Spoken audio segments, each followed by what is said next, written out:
What's going on, everybody? Welcome back to the Celtics Daily Channel with me, Mike Zakarian, as we continue to dive into Boston's NBA offseason. And we are in the dead zone of the NBA, where it is very quiet. We've got Eurobasket going on, but mostly players are wrapping up the end of their summer vacation and will be back in camp in just a few weeks. But we still do have some stuff to get into. We've got a new ownership update. We've got some Jokic GOAT debate with some Celtics names thrown in there as well. And then Al Horford, where are you going, my man? Plus, we'll get into some of your comments as we do with every video, which is a reminder. If it's your first time here, do me a favor, hit the subscribe on this holiday weekend, get active in the chat, and just kind of continue to help this bad boy grow. You know what I'm saying? Appreciate everyone being here. All right, let's do some new stadium stuff, because there was a report from Gary Washburn in the Boston Globe about what the Celtics are going to do moving forward here, because if you were going to spend roughly $7 billion on a new NBA franchise, you want to make sure you're getting some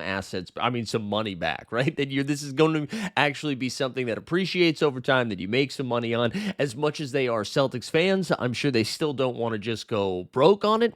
And this is actually something that I learned during the Celtics sale. I was unaware of this. Call me a casual, if you will, more of a business casual than a sports casual, but you can still call me a casual. And it was actually my dad that brought it up, because at the first rumor that the Celtics were going to be for sale, I was like, oh my gosh, what's this going to go for, right? If, who was it? The Mavericks went for what was that, $4 billion or whatever the number ended up being. I'm like, oh, this has to be like 9, maybe 8 billion. And my dad was the one that pointed it out. The Celtics actually don't own the Garden, right? They don't. So all of the concession that comes in, any revenue that building generates actually goes through the Bruins, which, as my friend Pete pointed out, is kind of wild, because I think when you hear the Boston Garden, and I know this Garden is different than the OG Garden, but when you hear Garden, I feel like that's more synonymous to the Celtics than necessarily the Boston Bruins. So anyways, for Chisholm to spend as much money as he and the rest of the ownership group did just a few months ago, I actually believe it just went final a couple of weeks ago, but for as much money as they spend, they have to be on the line of thinking that they are going to open up a new stadium or a new arena, which I would imagine causes some concern for the Boston Bruins. Maybe that means more concerts are coming into the TD Garden, if that's the case, right? Because you're going to have a lot more off nights. I do think it'll make NHL scheduling a little bit easier, knowing that they only have to worry about one team in there instead of trying to house two teams who have seasons running concurrently. But more importantly, we had Fenway kind of toy with the idea maybe 15, 20 years ago of finding themselves a new space to play baseball, right? And my initial concern, being a Celtics fan and just a city lover as I am, is that we do something similar to what the New England Patriots have done, right? And you play outside of the city. You play in Foxborough. Now, Foxborough, they've done a great job of this is going to be Foxborough slander. I need everybody to chill out. They've done a great job of building up that area, right? Where it now becomes a little bit more eventized. There's restaurants, there's bars, there's so much shopping, there's so much stuff that's happening in that area now. However, the thing that drives me nuts about going to a Patriots game or any sort of event, I actually saw the Rolling Stones there. I think that was last summer in Foxborough, which, quick tangent, A+ concert. I don't know. I would love to be able to do anything like that in my 60s, let alone my 80s. My man was cooking. But anyways, there's only one way in and there's only one way out of Foxborough. It is a nightmare scenario where I feel like when you're in the city, it's easy. You will actually see something similar with the World Cup coming to the United States soon. Foxborough is going to be the host to some of this. I just if you are traveling to a destination, you get to said destination and then it's hey, I know you're in the city. I know it's very convenient. Mass transit everywhere, easy to get in and out. Although we can have a conversation about mass transit on another episode. But then to just be yeah, now you got to go at 90 minutes southwest. No, what direction is that? West? I don't know. 90 minutes southwest. It's just kind of that's a little bit of a buzzkill. So all of that to say, I really do hope that the new ownership plans to keep the Boston Celtics in Boston proper. I know the Seaport District has been completely renewed since I've last lived there. I lived in Boston. Now this is how you can tell the slow season, where I'm telling you when I lived in the city. I lived in Boston from, when was it? 03 to 07, then spent a couple of years in Tampa, and then was back from 2010 to 2015, I think, and then have been in New York City since then. But when no one was hanging out at the Seaport district, both when I was in college and then when I lived in Boston before. Nobody was down there. That was not a hang. And now they've completely revamped that. And I know there was rumors of Fenway potentially being in that area. So I do wonder if that is going to be the place that is circled with an X on it. I imagine that is the best chance of ROI for the Celtics ownership to have a spot over there. But I'd be very curious to hear, especially the locals who are still in there, like, what do you think makes the most sense for a new Celtics arena? I mean, there is some excitement around that, right? The idea of building a new state-of-the-art place, something that would be built specifically for basketball. I think we saw this actually happen with Major League Soccer, which became a much more enjoyable event to go out to, although Foxborough has not done this. But when organizations and ownership groups build a stadium for a specific purpose, right? Versus like, oh, here's this multi-purpose arena where we can host football and all of these other things, right? So the idea of building an arena that's just for basketball, a la Oklahoma City Thunder, another great example. And they're actually building a new arena, which again will be basketball centered. And so, yeah, I'm curious to see like what this would look like. And I mean, not to get all political on you, but this is going to end up being like a taxpayer thing too, because even though, I always think it's so nuts where somebody, again, I said not to get political, and then here we go. I always think it's so nuts when someone has billions of dollars to buy a basketball team, but they're like, oh, can you guys pay for the arena though? Yeah, come on, seriously?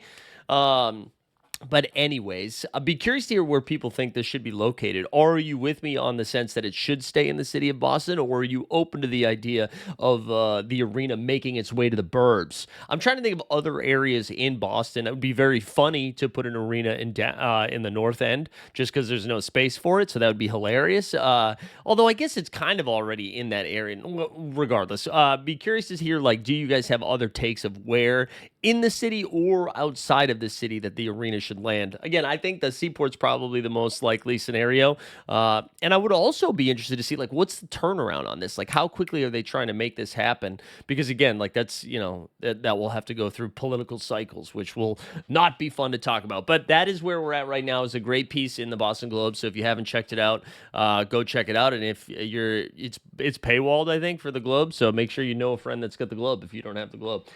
Speaking of the Globe, here's someone who probably thinks it's flat. Some comments from Michael Porter Jr. And no one has done more than play basketball than Michael Porter Jr. this offseason. Anytime he can get into a microphone, he's saying some wild stuff. However, we're not going to get into most of Michael Porter Jr.'s stuff, but one thing I did want to say, he had a comment that said MPJ, Michael Porter Jr. says, Nikola Jokic is the greatest player of all time already. And he said, the reason I say that is because he could have won MVP 5 years in a row. Can you name another player who could have won 5 in a row? And I think the MVP debate is such an interesting one because we're talking political. There's so much like politicking that happens in that conversation, right? You see, like, LeBron's only won it a handful of times where arguably he was the best player in the league, but maybe not considered the most valuable player. You remember the year Derrick Rose won it. You had those Steve Nash won back-to-back where I don't know if he should have won both of them.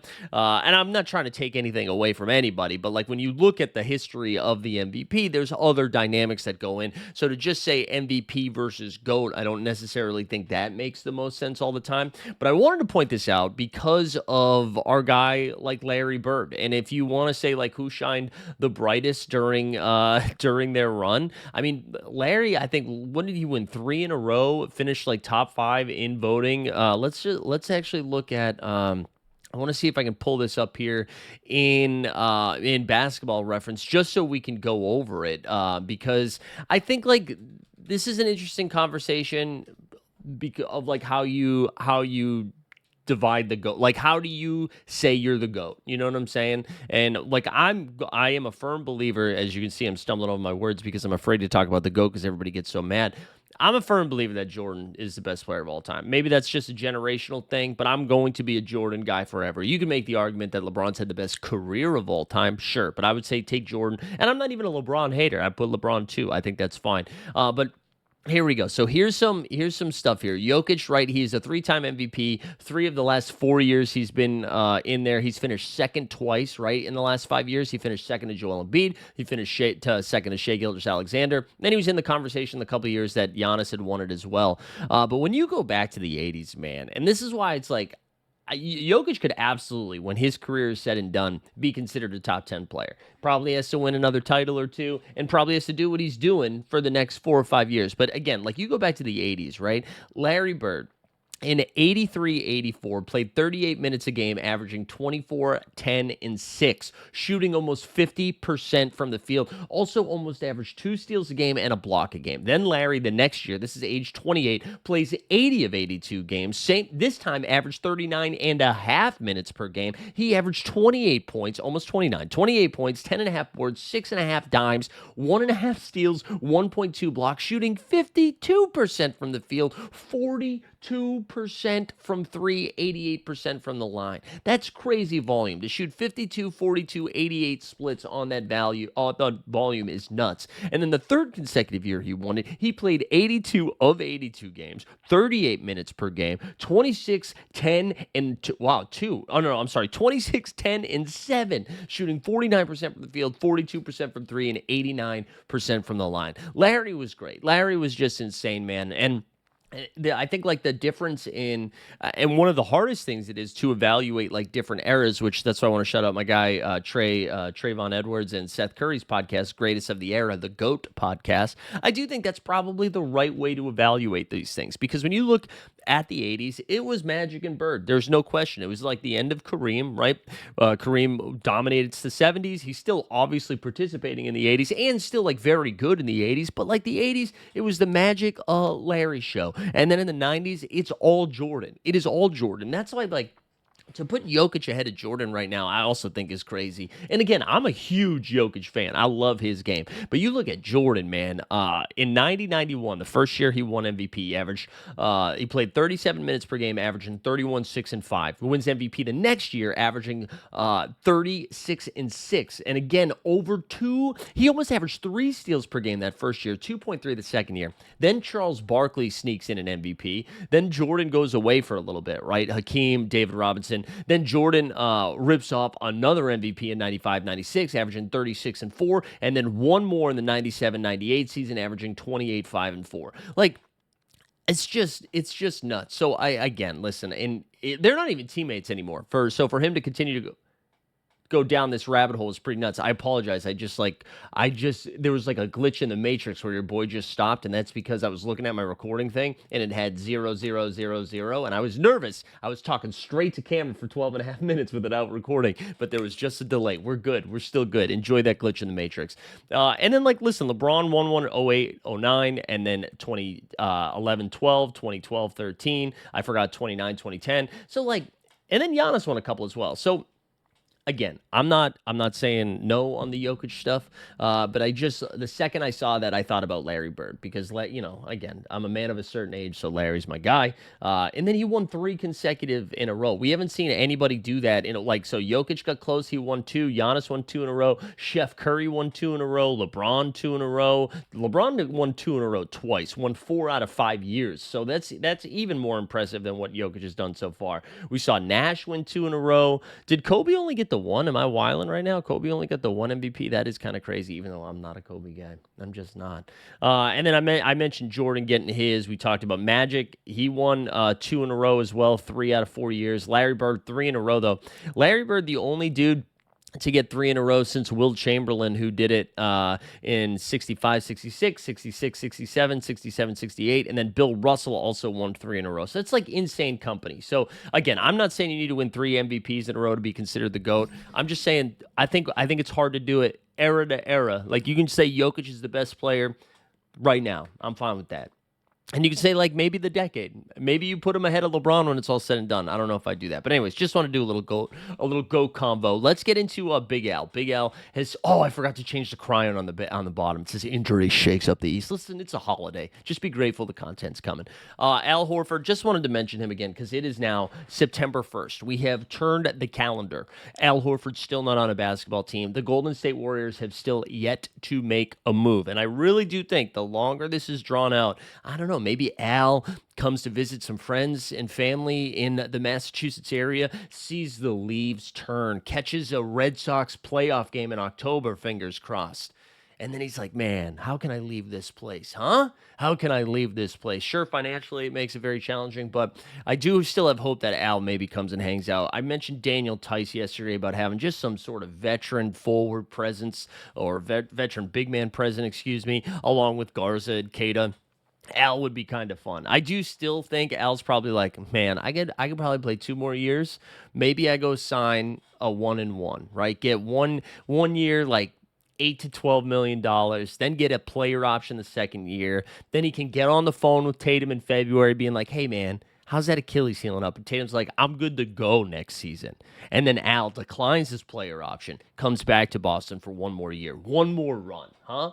One more run. Let's make it happen. Let's make it happen, Al. But Al, again, still seems to be handcuffed by what's going on with this restricted free agency of Jonathan Kuminga, who still has yet to get signed, which is nuts, or traded for that matter. Golden State, I don't know what they're doing. I saw a clip going around of Draymond Green saying they're like going to win this bitch or whatever he said next year. I just don't see it, man. That team is getting old fast, and I know Steph is still Steph, but I just don't know exactly what they're doing as an organization, but I do think Al's going to end up being there, but would just love to see him. I mean, if he's not going to play in Boston, I hope he goes to the West. I don't really want to see him in a Sixers jersey or Knicks jersey. I don't think the Knicks have the flexibility. I don't want to see him anywhere like that. So if he's going to go anywhere, go to the Western Conference. That's my take on Big Al, but we should be waiting for that. All right, let's get into some of your comments. And the only thing here is, we had one comment from our guy. Who was it yesterday? Shout out our guy, Fergus Hart 3393. He said, I'm liking Hauser over Peyton Pritchard. I would have him shoot 10 threes as a night, taking Tatum's threes. You know what I would say? Listen, I have shared my love of fast PP of Mr. Peyton Pritchard.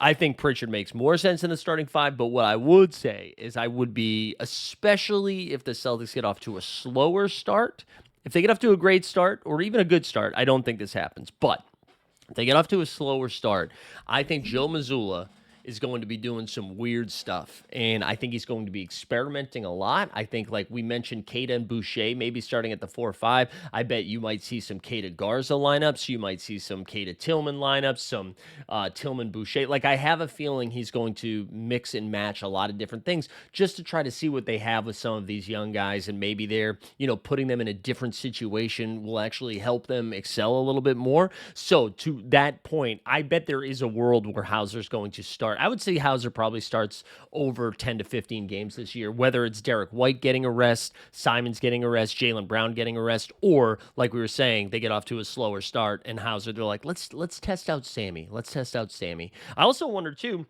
if we're going to have some games where Pritchard and Simon start together, which honestly would defensively be a nightmare, but would be fun as hell to watch because that team would be a chucking.